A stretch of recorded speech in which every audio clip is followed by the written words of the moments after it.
Shalom teman-teman terkasih. Apa kabar teman-teman semuanya hari ini? Kita adalah orang-orang yang lebih daripada pemenang. Amin.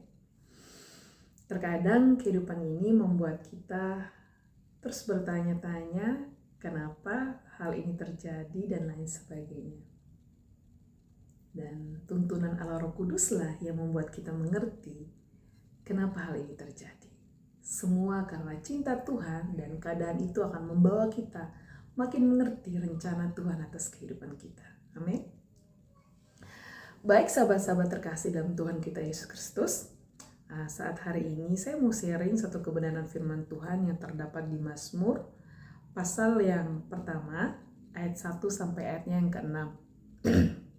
Satu kebenaran ini yang tidak asing lagi di telinga kita, karena seringkali kita dengar, seringkali kita temui di setiap renungan-renungan Kristen yang pernah kita dengar di gereja, di sosial media, dan lain-lain. Dan satu kebenaran firman Tuhan ini adalah satu kebenaran yang sangat sederhana, mudah untuk dipahami. Tetapi ini adalah hal yang harus kita jalankan dalam kehidupan kita sebagai orang-orang percaya. Saya akan bacakan untuk sahabat semuanya. Jalan orang benar dan jalan orang fasik. Berbahagialah orang yang tidak berjalan menurut nasihat orang fasik, yang tidak berdiri di jalan orang berdosa, dan yang tidak duduk dalam kumpulan pencemooh. Tetapi yang kesukaannya ialah Taurat Tuhan, yang merenungkan Taurat itu siang dan malam. Ia seperti pohon yang ditanam di tepi aliran air, yang menghasilkan buahnya pada musimnya, dan yang tidak layu daunnya, apa saja yang diperbuatnya berhasil. Bukan demikian orang fasik, mereka seperti sekam yang ditiupkan angin.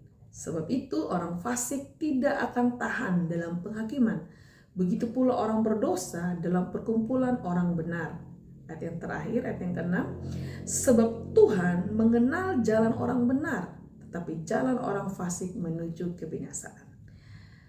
Sahabat-sahabat semua yang diberkati Tuhan, di sini ada dua perbedaan antara orang benar dan orang fasik.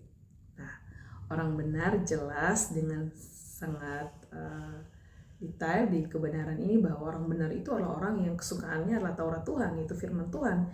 Ia merenungkan Taurat itu siang dan malam. Nah, ketika dia menjadikan firman Tuhan itu dasar hidupnya, sukacitanya, segala-galanya atas kehidupan dia akan merenungkan Taurat itu siang dan malam. Dia membangun keintiman, kedekatan dengan Tuhan, yang mengandalkan Tuhan. Jadi setiap apapun yang dia perbuat, yang dia kerjakan, yang dirancangkan, dibuat Tuhan berhasil. Seperti firman Tuhan berkata bahwa ia seperti pohon yang ditanam di tepi aliran air, yang menghasilkan buahnya pada musimnya. Sahabat yang diberkati Tuhan, coba kita bayangkan sebuah pohon, ya, pohon yang tumbuh di tepi aliran sungai. Itu betapa suburnya, betapa bahagianya dia berkelimpahan dengan berkat Tuhan, berkelimpahan dengan air, ya. Betapa suburnya dia berbuah dan begitu indah, daunnya hijau, bunganya lebat, buahnya lebat dan luar biasa. Seperti itu orang-orang benar. Nah, kebalikan dari orang fasik adalah orang-orang yang tidak suka mengandalkan Tuhan. Orang-orang yang suka berpikir suka-sukanya mereka, tidak mau taat pada kebenaran, tidak taat pada Taurat Tuhan. Seperti ayat yang keempat dan ayat yang kelima. Bukan demikian orang fasik, mereka seperti sekam yang ditiupkan angin. Nah, artinya bahwa orang fasik itu mudah rapuh, mudah down, mudah untuk jatuh. Kenapa? Karena mereka seperti sekam yang ditiupkan angin. Jadi sekam ditiup angin, ya pasti dia akan terbang, dia akan pergi seperti itu. Nah, beda dengan orang benar. Orang benar itu dasarnya kuat, pondasinya kuat di dalam Kristus, di dalam Tuhan, karena mereka senantiasa merenungkan firman Tuhan siang dan malam, punya keintiman, kedekatan dengan Tuhan.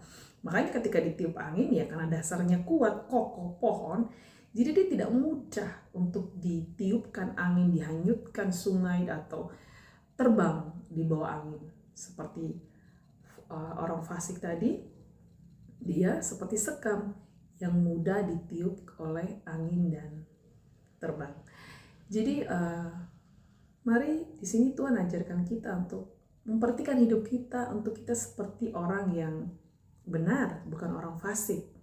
Dan di sini dikatakan juga di ayat yang ke-6, sebab Tuhan mengenal jalan orang benar, tetapi jalan orang fasik menuju kebinasaan.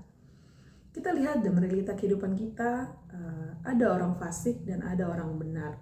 Orang fasik seperti apa ya, kita sudah tahu sendiri seperti apa mereka. Yang hidup benar-benar sesuka hati mereka, yang hidup tidak berdasarkan kebenaran, hidup tidak mau taat pada kebenaran. Mereka sebagai orang-orang percaya yang sudahlah sesuka hati saya saja, mau jadi apa kayak gitu, mau lakuin apa segala macam, tidak ada dasar taat takut akan Tuhan dan tidak merenungkan Taurat itu siang dan malam. Tapi sebagai orang benar, sebagai orang percaya yang taat takut akan Tuhan, mari kita senantiasa mengandalkan Tuhan dalam segala keadaan, merenungkan Taurat itu siang dan malam, karena kebenaran firman Tuhan adalah sebuah kebenaran yang memerdekakan kita, yang menjadi pedoman hidup kita. Sebagai orang percaya, orang benar, mari kita andalkan Tuhan senantiasa. Sehingga segala pelayanan kita, segala pekerjaan kita, segala apapun yang kita rancangkan, dibuat Tuhan berhasil bagi kemuliaan namanya. Jadi kalau kita tidak berakar dalam Kristus, kita mudah dihanyutkan oleh keadaan zaman ini. Kita mudah jatuh. Kita mudah terombang-ambing. Karena itu dasar kita harus kuat. Kuat dalam Kristus. Dengan cara apa? Ya merenungkan Taurat itu siang dan malam. Mencari perkenanan Tuhan. Bangun doa, bangun mesbah, waktu pribadi dengan Tuhan. Kejar perkenanannya. Kerjakan, lakukan kebenaran firman Tuhan. Seperti firman Tuhan di ayat yang pertama, berbahagialah orang yang tidak berjalan menurut nasihat orang fasik, yang tidak berdiri di jalan orang berdosa, dan yang tidak duduk dalam kumpulan pencemooh. Artinya bahwa berbahagialah kita yang tidak hidup menurut nasihat orang fasik. Artinya nasihat-nasihat dunia ini gitu loh. Dunia yang pengajaran-pengajaran dunia yang tidak sesuai dengan kebenaran firman Tuhan. Berbahagia karena kita tidak terkontaminasi dengan pemikiran-pemikiran dunia dan pandangan-pandangan dunia pada zaman ini. Tapi kita menaati kebenaran firman Tuhan yang menjadi pedoman hidup kita. Jadi dasar hidup kita tuh bukan tentang pengajaran dunia saat ini, bukan. Tapi dasar hidup kita terfokuskan tentang kebenaran firman Tuhan. Itu yang kita kerjakan sehingga kita menjadi orang-orang yang benar, orang-orang yang berkenan di hati Tuhan, orang-orang yang dituntun Tuhan, sehingga segala hal yang kita kerjakan diberkati Tuhan. Sama seperti tadi, pohon yang ditanam di tepi aliran air, yang menghasilkan buah pada musimnya dan yang tidak layu daunnya. Nah, mari sahabat-sahabat ini berkati Tuhan. Kebenaran firman Tuhan ini mengajarkan kita untuk kita menjadi orang Kristen yang benar-benar memperhatikan hidup kita dengan seksama. Apakah hidup saya sudah menjadikan kebenaran firman Tuhan sebagai pedoman dan dasar hidup kita? Atau justru kita menjadi orang fasik yang mengikuti pemikiran dan pandangan-pandangan dan aturan-aturan dunia yang bertentangan dengan kebenaran. Mari kita lihat ke diri kita masing-masing.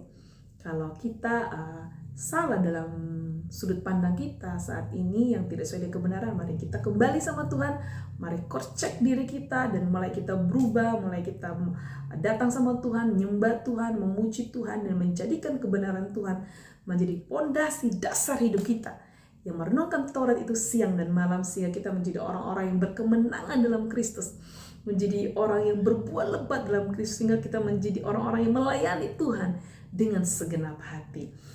Mari kita selalu luangkan waktu terbaik di kehidupan kita untuk kita terus belajar kebenaran firman Tuhan kita dari hari ke hari. Karena banyak hal yang Tuhan nyatakan atas hidup kita, asal kita mau taat menyediakan waktu yang terbaik kepada Tuhan.